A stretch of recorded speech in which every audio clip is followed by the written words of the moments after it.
When I was a kid growing up, and I kept growing and growing and growing, and I'm still growing to this day, I used to love reading a good vampire story, but a very scary vampire story. None of this romantic, languid young men sucking the necks of beautiful people.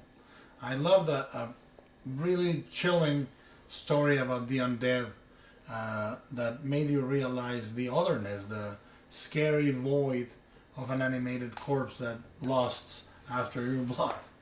And I read many a good one. I actually love and collect vampire lore and vampire fiction actively, and it's part of my collection of books that or is one part of my collection of books that I'm the proudest of.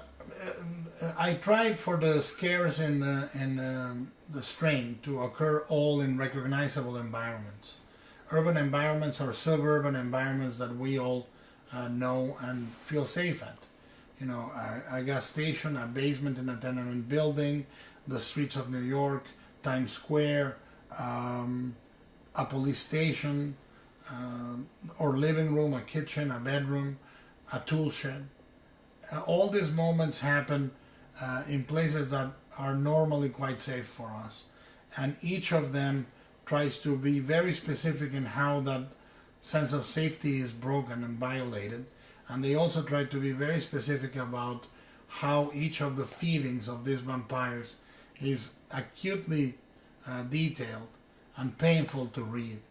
So you will experience this sense of dread and horror along with the victims in the book.